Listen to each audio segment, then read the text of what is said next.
just outside Dallas. There's a ton to do there. If you come, you'll get to meet all of us. You'll also get to meet everybody else there, all these other great people from our great MS Now community. We'd love to see you. And if you buy a ticket to the Texas event, you will get access to our new MS Now membership free for a year. We're really excited about it. It launches later this summer. You'll be able to talk with me, talk with some of the other hosts. But tickets for Texas are on sale now. You can learn more at ms.now/together. Hope to see you in Texas. The last word with Jonathan Capehart who's in for Lawrence, starts right now. Hey, Jonathan. Hey, Michael, I love that. I'm going to sign off every show. That's it. I'm done. I'm out. Steele, this is a first for us. I know. We have never done a handoff like this. This is so juicy, people. I'm telling you, we've never done it. That's my man right there. Let me tell you, that's my man. Well, thank you very much, Mr. Chairman. And I can't believe we made it through this without acting a complete fool. So there's always next time. I think we should quit now. Yes, exactly. Enjoy your weekend. Thank you, friend. There are now just 88 days until Election Day, and things keep looking worse and worse for Donald Trump and his Republican Party. And Republicans, well, at least some of them, they seem to know they're in trouble. The Hill reports Fox Business host Larry Kudlow, who served as National Economic Council director during President Trump's first term, scolded Senator Tommy Tuberville during an interview Wednesday about the lack of big Republican accomplishments this year. Quote, "The Republicans are doing nothing. I mean, you got stuff out there. The polls are lousy," Kudlow declared at the start of the interview. I mean, oh, damn. But yes, the polls are lousy. If you're a Republican, you might have already heard some of these numbers this week, but they bear repeating. For the first time in a decade, a new Reuters poll finds that voters prefer Democrats over Republicans when it comes to economic issues. And a new Associated Press poll finds 69% say the state of the economy is poor. That's 7 out of every 10 people. And Donald Trump's approval rating in poll after poll is either at or near an all-time low for his political career. The one Republican who still seems very much in denial about the uphill battle Republicans are facing this fall is Donald Trump. He's been saying the polls are fake. Today, in a new interview with Punchbowl News, he tried out a new line when trying to explain why voters might reject Republicans in the November midterms. The question is, will they vote? Because a lot of them are very angry at Republicans, to be honest with you. They're Why is that? I don't know. I mean, they're angry at Republicans, but they're not angry at me. Interesting thing. Why? They're not angry at me, but they are angry at Republicans. What? Me? No, they're not angry at me. They're just angry at the people doing exactly what I tell them to do. But they're not angry at me. Yes, they are. Donald Trump is living in a fantasy world of his own making because Americans have had it. They've had it with Donald Trump's war of choice in Iran. They've had it with gas prices, with inflation, and the high cost of everything. The polls tell us that. Also, Trump voters are telling us that directly. All this week, MS Now's Alex Tabbitt has been talking to Trump voters, and I'll let you decide if these people sound happy with their president. What does it feel like to live with that economic pressure? Stressful. Very stressful, because you never know. I can get laid off tomorrow, then I'm pretty much homeless. Because, you can't save now. Every dollar you have has to go to gas, groceries, bills, rent. So there's no cushion for you to save now like you had back in the day where you could put money aside and say, okay, I got money for, in case something happens. Now it's like paycheck to paycheck. I'm getting paid Friday, and Thursday I'll be broke. I'll be down to $10, maybe $15. Is this how you expected the second Trump term to go? No, not at all. I hoped it was going to be so much better. What were you expecting instead? I was hoping that gas was going to go down so I could do something, You can't do anything with gas prices, and you just can't you can't afford to breathe at this point. What does it feel like to be living in these conditions right now, in these economic conditions right now? Hurt, very hurt. I try to do, sorry, I cried. I try to do a lot for my kids, and I can't do much. President Trump promised no new foreign wars. He promised lower gas prices. He promised lower food prices. How do you feel about those campaign promises right now? He needs to get on them and get it done. Start thinking of the little people instead of the rich people. Are you disappointed in him a little bit right now? I am. Because their campaign promises, that's what they need to be keeping, and they're not. What do you make of all these prices right now? I think that we need to end the war with Iran and get these gas prices and all the stuff that we have to go buy down reasonable. I think everything is kind of out of hand now. I like Trump, but I wish he would quit changing his mind every other day. Voters are angry, and Democrats know it. Last night on this program, my colleague Eugene Daniels laid out some key races that Democrats have turned into true battleground contests. In Georgia, Keisha Lance Bottoms has a real shot at retaking that state's governor's mansion for Democrats for the first time in more than 20 years. And Georgia Senator Jon Ossoff is winning Republicans' support in his fight to keep that critical U.S. Senate seat. Also helping Democrats in their fight to retake the United States Senate is Iowa's Josh Turek, who is statistically tied inside the margin of error in the latest polling for the U.S. Senate seat now open, with Republican Senator Joni Ernst retiring. A Democratic senator from Iowa is something no Republican seriously considered possible when Donald Trump retook the White House less than 2 years ago. And yet, here we are. In fact, today, the Democratic Senatorial Campaign Committee, the party's only committee solely dedicated to electing a Democratic Senate, celebrated the gains their Senate candidates are making. The organization put out a press release stating, quote, "With less than 90 days to go until the midterm elections, Republicans are losing ground across the country as Democrats continue to go on offense in key Senate battleground states, building momentum heading toward November." Yesterday, analysts at Inside Elections shifted the Senate contests in Georgia, Iowa, North Carolina, and Texas toward Democrats, delivering a brutal snapshot of a GOP Senate map collapsing in the final stretch.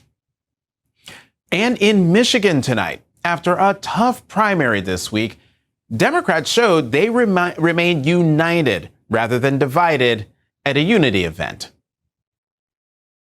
In the spirit of unity, in the spirit of the work, in the spirit of coming together, I want to thank both of my colleagues who ran, Haley Stevens and Mallory McMorrow, for an incredible race.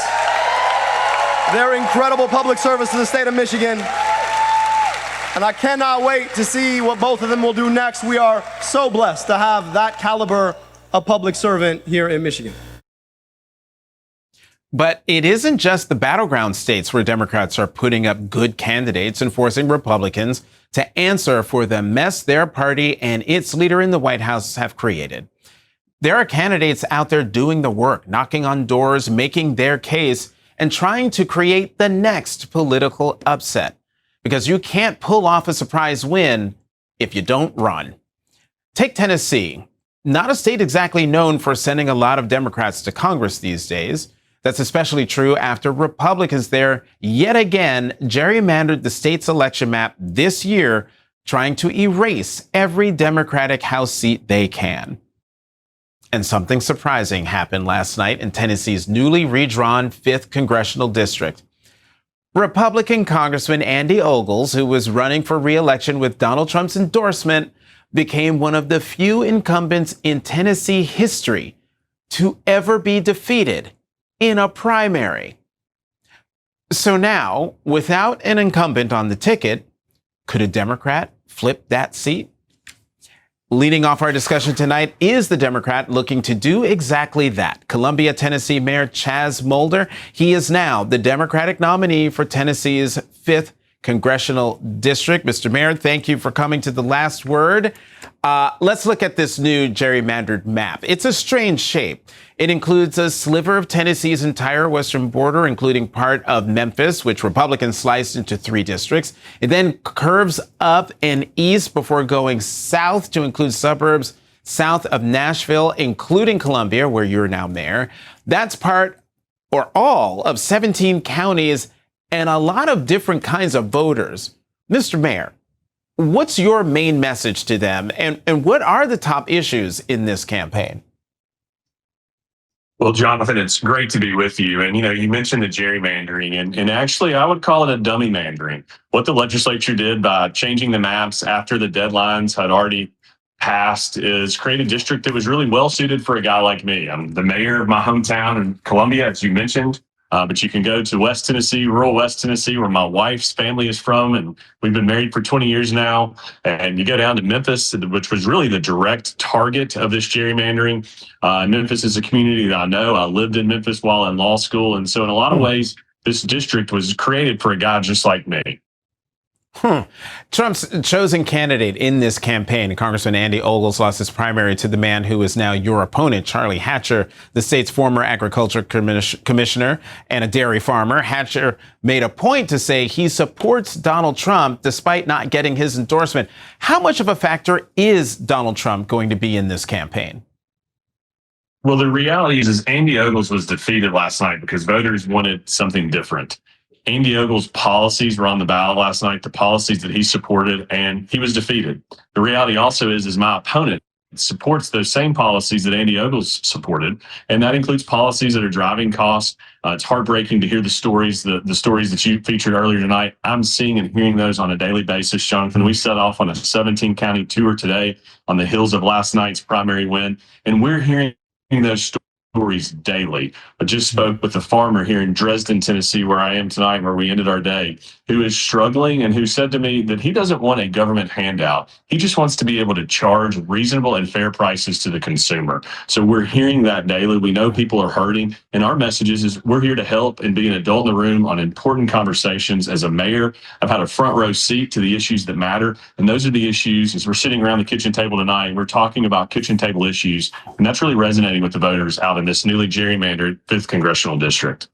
Well, you just criticized that newly gerrymandered district, the new congressional map that I just showed earlier. Your opponent said, and I quote, "The redistricting was a godsend in many ways, and it helped me win." What's your response to that? Well, I think the reality is it's going to be the reason that we win in November. I have the life experiences, having lived in this district my entire life, having been the mayor of a community in the district, again, having West Tennessee, rural West Tennessee connections, having lived in urban Memphis. This district was really created for someone like me, not just because of my life experiences, Jonathan, but really because of my ability to connect with voters, whether it be urban voters or suburban voters or rural voters. And so that's how we're winning in this race, because we're having conversations, we're listening to voters, and we're just as comfortable in Memphis as we are in Martin, as we are in my community of Columbia. And that's what voters want right now, is someone that's focused on issues and finding solutions to problems that actually exist, instead of just hiding behind failed policies, which Andy Ogles tried to do. And those same policies are policies that my opponent is now supporting and trumpeting. Mayor Chaz Molder, mayor of Columbia, Tennessee, and U.S. House nominee, thank you very much for coming to The Last Word tonight. Thank you, Jonathan. Another race that's now a bit of a wild card is the campaign for U.S. Senate in South Carolina, where Republicans are now picking a new candidate after the sudden death of Senator Lindsey Graham last month. Senator Graham's sister was appointed by the governor to complete his current term, and now she's also one of the 5 Republicans vying to run for a full term against the Democrat in the campaign, Dr. Annie Andrews.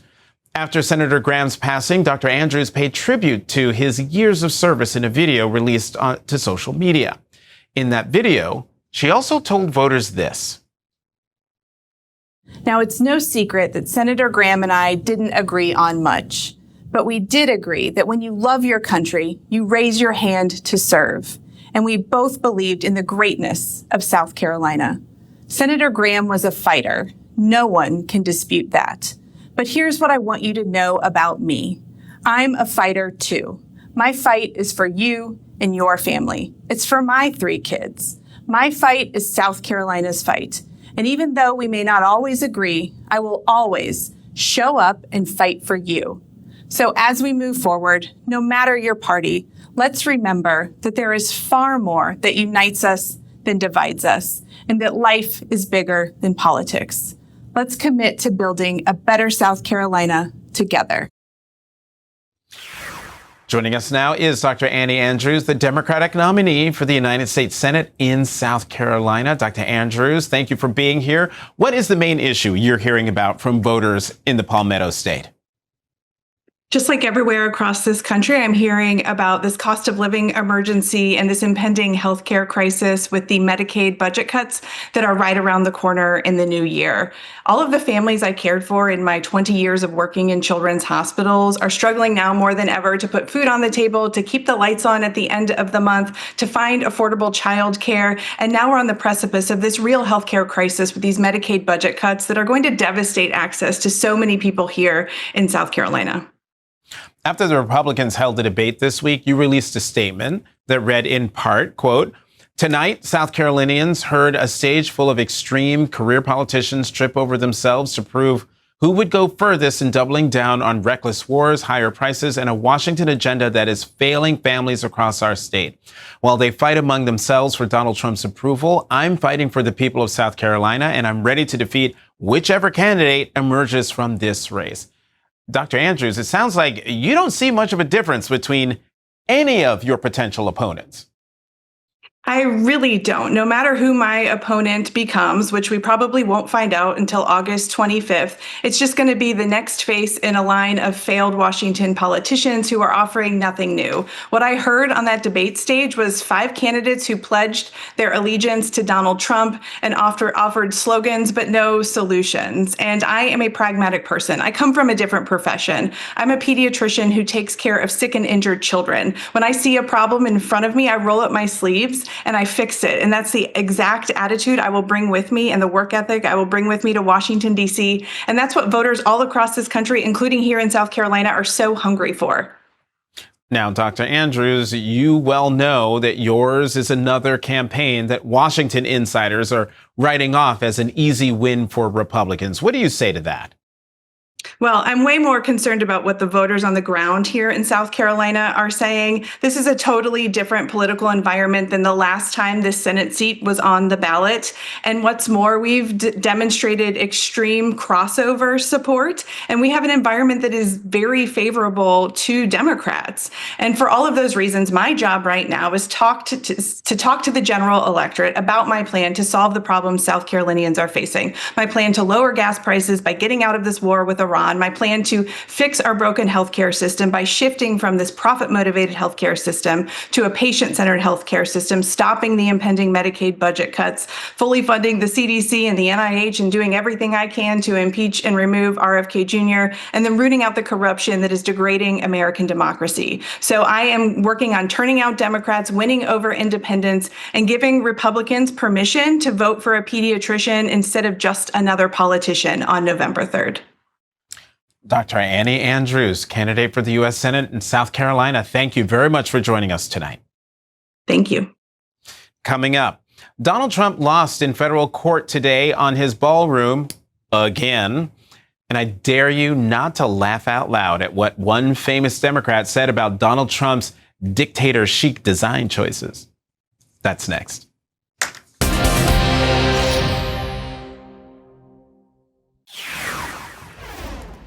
Donald Trump traveled to Las Vegas this week to rally his supporters on an economy that, as we mentioned before, 69% of Americans would describe as poor, according to a new AP poll. But it didn't take Trump long to start talking about one of his many construction obsessions, his $600 million ballroom, with half of that cost coming from taxpayer dollars. Like usual, everything I do, they get sued, but I win the suits. I think I've been sued more times than any human being in history. But it's unbelievable what's happening. It's a tremendous military complex. And for 150 years at the White House, we don't have a ballroom. We don't have a big space. Today, a federal appeals court panel ordered Trump to stop construction on the project. In its 136-page decision, the court wrote, quote, "Each president is a temporary tenant, not the owner of the White House and its executive residence. The president has no and claims no constitutionally assigned authority over that property, which is designed and maintained for the use of all presidents, current and future, and for the American people. We are aware of no instance in American history in which a president unilaterally and using privately collected funds demolished substantial portions of the White House that Congress authorized to be built and American taxpayers paid for until now. Whether or not a massive ballroom should be constructed is for Congress to decide. The bold assertion that the executive can act with utter lawlessness, destroying treasured national landmarks and harming the interests of individuals, and that no court can stop it, flouts our constitutional order." The court stayed its ruling for 2 weeks to give the Trump administration time to appeal to the Supreme Court, which Trump said in a lengthy social media post that he would be appealing, quote, immediately, adding, quote, "This unjust decision must be overturned by the Supreme Court in its entirety." In an interview on the Pivot podcast, Hillary Clinton said this. It's sad to me. It's sad that it's so tackied up, and it's a reflection of, his narcissistic personality and his need to feel important, including sticking gold embellishments all over the walls of the Oval Office. This is a man whose mind apparently goes to where can I add more gold instead of how do I get out of Iran without looking like the loser that I am. I'm not against the idea of a ballroom. I'm against this ballroom. I'm against the process the fact there was no process that created this, carbuncle on the side of the White House, which I think is so unfortunate looking. Kara picked carbuncle. I like tackied up. Joining us now is Barbara McQuade, former U.S. attorney and law professor at the University of Michigan Law School. She is also an MS Now legal analyst and the author of The Fix: Saving America from the Corruption of a Mob-Style Government. Barb, thank you as always for coming to The Last Word. What does today's appeals court ruling mean for Trump's ability to continue to make major changes to the White House without getting Congress involved? Does the ruling put meaningful limits on what a president can do with federal property? Oh, absolutely, Jonathan. And, it really merely restates the law. The Constitution in Article 4 says it is Congress that has authority over federal property. Article 1 makes it even more clear that Congress controls property in the District of Columbia. And so for the president to go in and think he can do these things without congressional authorization is against the Constitution. Furthermore, there's a federal statute that says before changes can be made to federal buildings, Congress must approve these things. And so for President Trump to just go off and demolish this part of the White House and then have a plan to build something, even if he's using private funds, that doesn't solve the problem because the Constitution and federal statutes say it's Congress that gets to decide how federal buildings are going to be managed, maintained, upkept, destroyed, or rebuilt. Mm-hmm. Okay, this is a great primer, but here is the key question that I have. The East Wing has already been torn down, Barb. So if Trump ultimately loses this legal fight, what can legally be done at this point? Yeah, it's, you can't undo what has already been done. And in fact, this lawsuit is just to stop for now what they've already done. I'm sure that there could be some thoughts of filing a civil lawsuit against President Trump for violating the Constitution and the law and assessing damages for him to pay to refurbish what was there. I'd be surprised if that happens. But he has already violated the law by destroying the East Wing, the historic East Wing of the White House. And so this trust to preserve for the historic preservation has brought this lawsuit. I suppose they would have standing to bring a lawsuit to demand damages to repay for the cost of the damage that's already occurred. Donald Trump has argued that stopping construction on the ballroom has national security implications. How much weight does that actually carry, or how much will it carry with the Supreme Court? Courts are really quite deferential to presidents on grounds of national security. And in this case, the lower court and today in the appeals court, what they said is their order applies only to the above ground construction. If the president is working on a below ground bunker for national security reasons, they leave that alone. I imagine the Supreme Court might have a similar take on this. I don't think there is absolutely any way the Supreme Court rules in Trump's favor about the ballroom because the Constitution is so clear that only Congress can authorize that. With regard to the bunker, because of this deference to national security, I think that's a closer call. So far, the lower courts have ruled in Trump's favor on that one. All right, let's talk about Todd Blanche. As the Senate moves toward confirming him as Attorney General, given his history as Trump's personal lawyer, what concerns you the most about the independence of the Justice Department under his leadership? I think it's that Todd Blanche does not recognize the independence of the Justice Department. Since the Watergate era, even though the law does not require it, we have had presidents and attorneys general treat the Justice Department as independent from the politics of the White House. If the president wants to suggest priorities like immigration, that's his prerogative. But the president should not and has not since Watergate communicated with the Justice Department about specific targets and specific cases that he wants brought.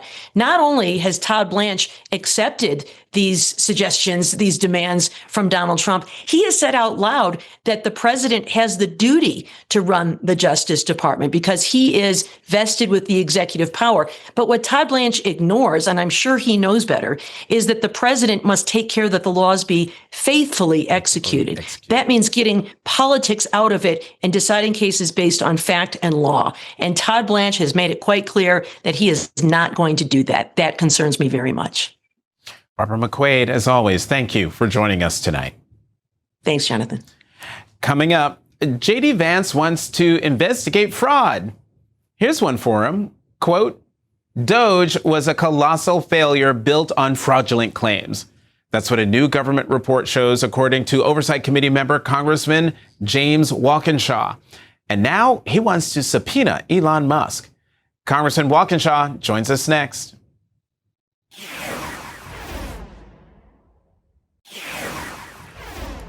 A government watchdog group is exposing Elon Musk and his Doge team for false claims about how much their efforts saved American taxpayers. CNBC reports Elon Musk's Doge promised to slash $2 trillion in federal spending and to make the federal workforce lean and efficient. But even the cost savings it has claimed in an online wall of receipts of the smaller amount of $110 billion didn't check out, according to a report from the Government Accountability Office published Thursday. The GAO evaluated $110 billion of savings Doge claimed on a website with its wall of receipts from cuts including federal contracts, grants, and leases. The GAO said it found multiple issues limiting the transparency and reliability of these reported savings, including additional categories beyond contracts, grants, and leases. Doge tallied $215 billion in cuts, the GAO said. Elon Musk was recently called out for his Doge efforts during an interview with The Economist. After the election, you got very actively involved. Through Doge, you tried to cut a lot of spending, reshape the government. How do you feel that it wasn't hugely successful in the sense that, there wasn't nearly as much spending cut as you tried? How do you, as you look back on that, do you regret getting so involved in politics? Do you think it was a good thing to do? I think I got a little too involved in politics, got carried away, frankly. Carried away seems like a bit of an understatement. Musk literally held up a chainsaw to demonstrate how he was going to cut government. Our next guest, Congressman James Walkinshaw of Virginia, is calling for Elon Musk to be subpoenaed. Congressman Walkinshaw released this statement, quote, "This week's bombshell GAO report shows that Doge fraudulently lied to the American people. Elon Musk promised massive savings. Instead, Doge spent nearly $16 billion paying people not to work and fired essential federal workers the administration is now trying to hire back. Doge claimed hundreds of billions in savings that GAO found were flat out false. Now we know the full truth. Doge was a colossal failure built on fraudulent claims. It was a fraud perpetrated against the American people." Joining us now is Democratic Congressman James Walkinshaw of Virginia. He is a member of the Oversight and Homeland Security Committees and the co-chair of Congressional Federal Workforce Caucus. Congressman Walkinshaw, as always, thank you for coming to The Last Word. What would you say? What would you ask Elon Musk if you could get him under oath? I'd ask him why he and his team lied to the American people about the savings that they did not achieve. I'd also ask them why they fired Ebola experts, why they fired cybersecurity experts, why they released the Social Security database with the Social Security number of every single American to a political advocacy organization. I'd ask them why they broke the law, violated policies. I'd love to ask them all those things. I know Elon Musk loves a good conversation and debate. I hope he'll call Chairman Comer and say that he wants to come before the Oversight Committee and explain these colossal failures and this fraud he perpetrated on the American people. We wouldn't have even found this out weren't for Democrats in Congress. CNBC reports the GAO report was requested last year by Senators Gary Peters and Richard Blumenthal, who are respectively ranking members of the Senate Homeland Security and Governmental Affairs Committee and one of the panel's investigations subcommittee. Congressman, how important will it be for Democrats to gain majorities in the House and Senate so that Congress properly investigate these offenses and others from the Trump administration? It's absolutely critical. And look, it's important not just to look back at this fraud and others that have been perpetrated by this administration, but to prevent the next fraud from being perpetrated against the American people, to prevent the next Doge idea that comes out of the Trump administration from happening. So Democrats being in the majority is absolutely critical to just put the brakes on some of this insanity we're seeing from the administration. You know, let me follow up on something, because you want to subpoena Elon Musk. How likely is it that Chair Comer would go along with a subpoena of Elon Musk? Or is this something you will wait and see until see if Democrats retake the majority? Well, I'd love Elon Musk to come in voluntarily and explain himself. You know, he likes to talk. He likes to talk about his ideas and his projects. Let's come in to Congress and talk about this failed project. I hope he does it voluntarily.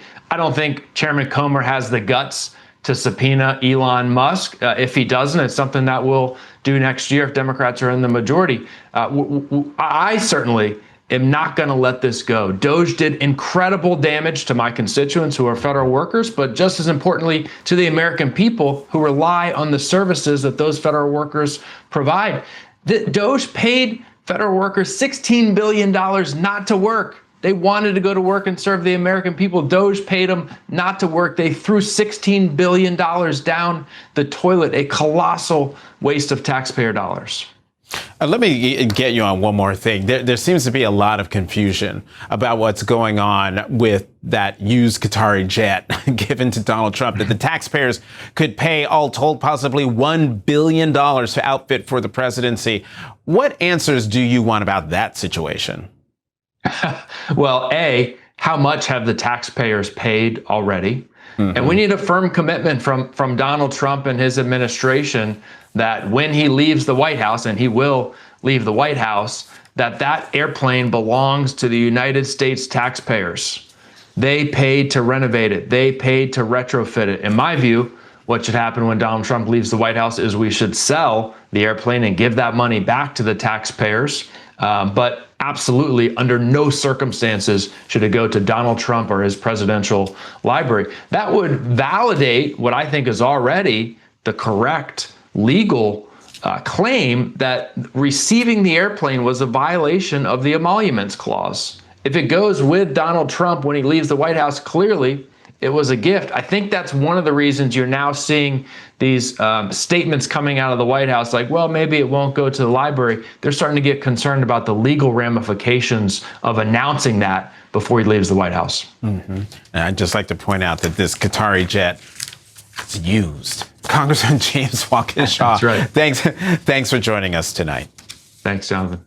Coming up, Republican senators who were humiliated by Donald Trump are still giving Trump what he wants. His former lawyer at the head of the DOJ. And Todd Blanche reportedly wants to finish what the Dobbs decision started when he becomes Attorney General. That's next.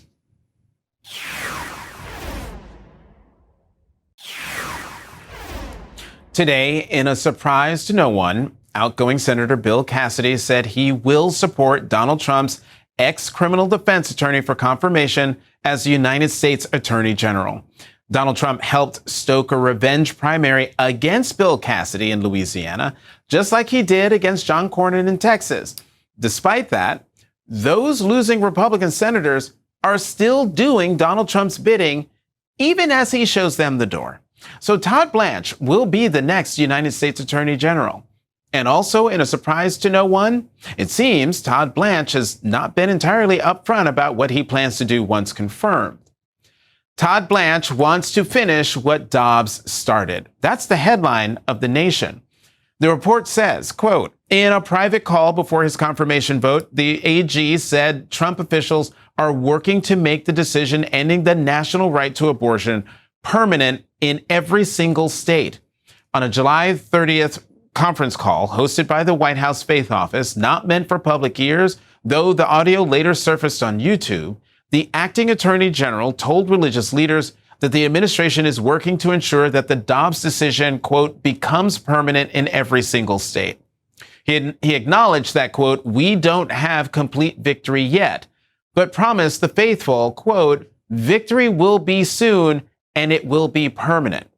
The primary tool Blanche has signaled deploying is the Comstock Act, an archaic federal law passed in 1873 that made it a federal crime to mail anything to procure an abortion, including pills, but also any article used in abortion care.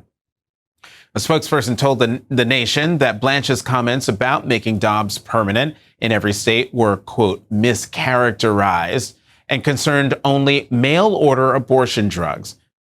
This comes after voters in 2 red states rejected measures backed by anti-abortion activists on Tuesday. The New York Times reports voters in Kansas and Missouri have long filled their legislatures with Republican lawmakers who oppose abortion. Those same Kansans and Missourians, when given the choice, have also voted in favor of abortion rights. And though the word abortion did not appear on the ballot in either state on Tuesday, voters resoundingly shot down Republican-backed ballot measures that could have made it easier to ban the procedure in the future. In Kansas, voters rejected a proposal to start electing Supreme Court justices. And in Missouri, voters declined to make it harder for residents to amend the Constitution. Joining us now, Michelle Goodwin, constitutional law and global health professor at Georgetown Law School. She is the faculty director of the O'Neill Institute for National and Global Health Law at Georgetown and the author of Policing the Womb, Invisible Women and the Criminalization of Motherhood. Dr. Goodwin, thank you. Professor Goodwin, thank you very much for being here as an expert on this subject. Did you think the anti-abortion activist movement would be satisfied with and stop at Dobbs? No, because in part cruelty and exerting power over women has been the point. What has been the point is that the Dobbs decision reflected a demise of the rule of law in the United States. It was not just a threat against Roe v. Wade, Planned Parenthood v. Casey, and women. It was really a threat against the United States, democracy, and the rule of law. And we've seen that since the Dobbs decision, which has had its 4th anniversary just very recently. I always like to level set when I'm with you, Jonathan, such that people remember that Roe v. Wade was a 7-2 decision. 5 of those 7 justices were Republican appointed. The justice who wrote the opinion, Justice Blackmun, was put on the court by Richard Nixon. So this has not been a matter that, it's been something in the clause of Republicans that they've just wanted to do away with for the last 50 years. No, this has been a matter of those who've been very concerned about women being able to exercise power and authority over their own lives. Those who've been equally concerned about Brown v. Board of Education and the ending of racial discrimination in this country. It's been that cohort that has been trying since Roe v. Wade to not only overturn it, but also undermine the progress of the Second Reconstruction, which was the 1964 Civil Rights Act, the 1965 Voting Rights Act. And I said that 4 years ago with Lawrence on the day in which the Dobbs decision was announced. And I think if anything, what we can see is the truth of that Dobbs reflected a very dangerous period for American democracy. The Nation reports Todd Blanche is preparing to go after shield laws. Since Dobbs, mail order access to abortion pills dispensed via telehealth providers operating in states with legal protections, shield laws has become a lifeline for patients in states with bans. But Blanche, on the July 30 call, signaled his DOJ also would target those shield laws, particularly those with telehealth protections. This would be an attack on blue and purple states. What would those states be able to do to fight back? Well, that's a really good question and level setting for your audience that this is a threat. What we see, we could compare this to a kind of underground railroad has been the effort of those blue and purple states. They have basically been safe havens for women who've been raped, for little girls who've experienced incest, for women who've been near death because of miscarriages. The places in which they've been able to get relief has actually been in those blue and purple states, and they've been targeted by abortion foes because these are people who show no sympathy for little girls 8 and 9 years old who are pregnant due to having been raped by a family member or someone else. No sympathy for women who are near death with preeclampsia and other conditions that threatened their health and their safety. And so the effort has been since Dobbs by these abortion foe states has been to wipe out abortion altogether in any places. And I think that the threat has been, as you noted, just as we began, that in red states, red voters don't like it at all. When you see what has taken place with these efforts to do away with abortion in those states, red voters have said, no, they want access to abortion, and they should, because it's a health and safety issue. And it's also an economic issue as well. Professor Michelle Goodwin, as always, thank you very much for joining us tonight. Thank you, Jonathan.